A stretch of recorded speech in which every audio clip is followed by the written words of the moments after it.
On m'a craché à la figure. On m'a bousculé. Il y avait une fois une patiente, elle a pris la chaise, elle voulait me taper, j'ai dû appeler la police. Elle m'a dit, vous savez, si vous, la police, vous fait peur, moi, elle ne me fait pas peur. Les gens sont devenus mais une agressivité dans tous les... Au quotidien. Vraiment, j'ai jamais eu ce sentiment de peur que j'ai maintenant. Mohamed Oulmeki, vous avez été violemment agressé en novembre dernier à votre cabinet à Drancy, en Seine-Saint-Denis. Pouvez-vous nous raconter comment cela s'est produit? Ce qui s'est passé le jour de l'agression, il y a un jeune qui s'est présenté à mon cabinet que je connais très bien, qui est le fils d'une des patientes que j'avais vues quelques jours auparavant. Donc il rentre dans le cabinet, il m'a dit oui, qu'est-ce qui s'est passé avec ma mère? Parce que sa mère est venue quelques semaines auparavant, me reprochant au fait qu'à chaque fois qu'elle venait me voir, j'étais remboursé à sa place. Ça arrive de temps en temps avec les patients. Je lui dis donnez-moi, je vais vous faire un papier pour vous faire rembourser. Elle m'a dit non, il faut me payer tout de suite. Je t'envoie mon fils, tu lui donnes en espèces.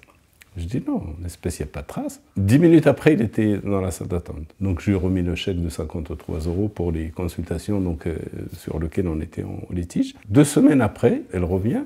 Elle me dit, au fait, il n'y avait pas que ça, je suis remonté jusqu'en 2016, il y a beaucoup plus que ça. Et je lui ai dit, d'accord, puisque c'est comme ça, de toute façon, vous m'apportez les preuves, et ça ne va pas, on ne va pas jouer au chat et à la souris à chaque fois que vous revenez, je vous donne votre dossier, vous m'amenez toutes les preuves pour qu'on règle ça une bonne fois pour toutes, mais je ne peux pas continuer à soigner quelqu'un qui me traite de voleur. 2 semaines après, il y a son fils qui arrive. Comme je soignais depuis qu'il était petit, je l'appelle par son prénom, il a 22 ans. Il me dit, oui, qu'est-ce qui s'est passé avec ma mère? Je dis, écoute, le problème avec ta mère, donc on s'est expliqué. C'est même toi qui es venu chercher le chèque la dernière fois. Explique-moi, c'est quoi la raison de ta venue? Le problème a été réglé avec ta mère et tout. 1h30 après, au fait, j'ouvre la salle d'attente, tout, donc j'ai ouvert. Je dis, mais encore toi? Qu'est-ce que je veux faire que ça aujourd'hui? Je dis, on a parlé tout à l'heure, tu reviens pourquoi? Et il m'a dit, si, voilà, j'ai les preuves sur le téléphone.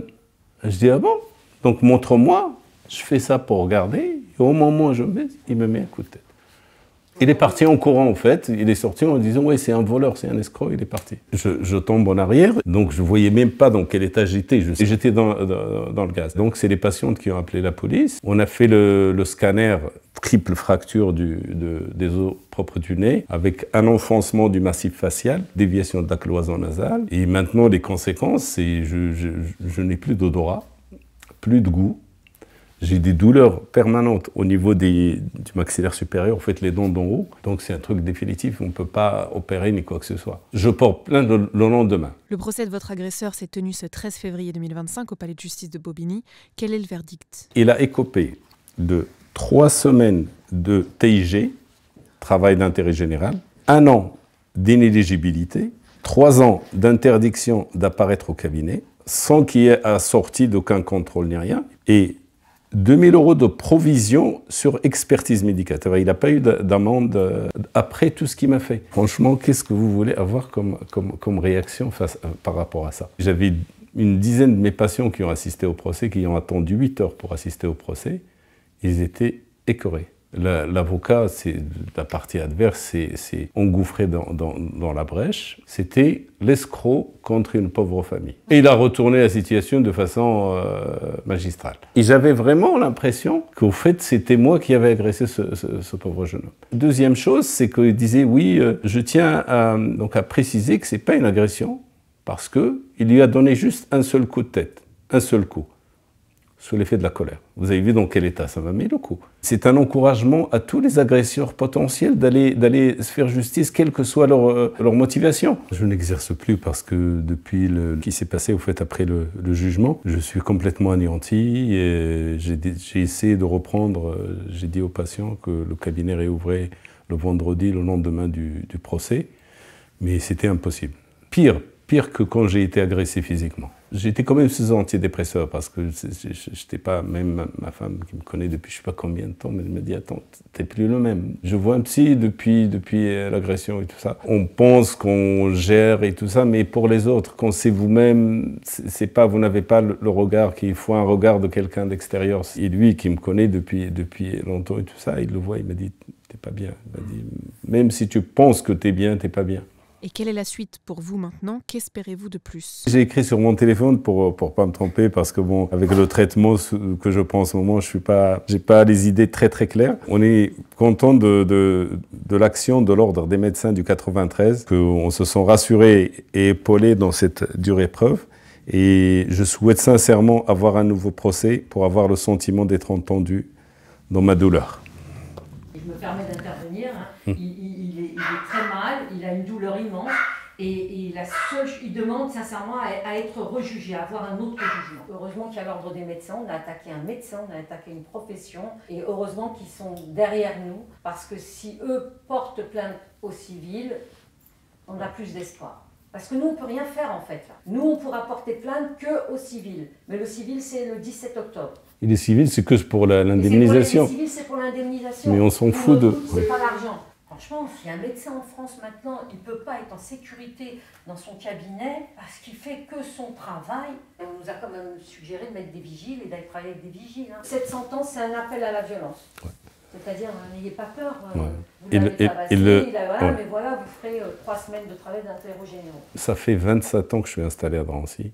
J'ai eu deux ou trois altercations avec des patients, mais c'était par rapport au papier et tout. Violence verbale, et uniquement verbale, qui s'est réglée parce que la personne est partie, mais jamais le passage à l'acte. Sur la seule dernière année là, c'est la 5e ou 6e fois que je me fais agresser. On m'a craché à la figure, on m'a bousculé. Il y avait une fois une patiente, elle a pris la chaise, elle voulait me taper, j'ai dû appeler la police. Elle m'a dit, vous savez, si vous, la police, vous fait peur, moi, elle ne me fait pas peur.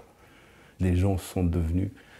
mais une agressivité dans tous les... Au quotidien, c'est pas limité qu'au 93. Vraiment, j'ai jamais eu ce sentiment de peur que j'ai maintenant. Ce phénomène se généralise. Les pharmaciens, les médecins, les infirmiers, tout le monde est sans cesse agressé. Et la réponse de la justice n'est pas à la hauteur. C'est grave pour la France. À un moment où on souffre je veux dire, où il y a des déserts médicaux partout. Avant, j'allais à mon travail avec plaisir. J'ai toujours fait ça depuis tant d'années. Maintenant, c'est plus une obligation qu'un plaisir. Mais je veux dire, on est dans l'angoisse parce que des gens qu'on n'a jamais vus, qu'on ne connaît pas, qui viennent avec des exigences, si vous répondez pas aux exigences, on vous tape. Tu vois, je me dis, allez, j'en ai marre et tout ça, je m'en vais et tout. Mais on laisse, je veux dire, sur le carreau, 2500 personnes qu'on soigne. Donc si vous partez, tous ces gens-là, c'est fini pour eux. Et c'est ça qui me fait le plus mal, c'est ça. Parce qu'au fait, quand vous n'êtes pas du tout comme on vous décrit, qu'on a passé le temps à faire de vous quelque chose que vous n'êtes pas, et ça fait mal. Il me reste 2 ans de travail avant de partir à la retraite. J'ai pas envie qu'on plante ou que je me retrouve mutilé Je me donne le temps de la réflexion avant de décider de vraiment la suite. Et c'est pas la justice qui va aider. J'espère que, si vous voulez, cette médiatisation va faire en sorte que je puisse être rejugé pour avoir vraiment droit à la justice. Parce que bon, je pense qu'en France, la justice est rendue au nom du peuple français. Et est-ce que le peuple français se reconnaît dans cette décision de justice ?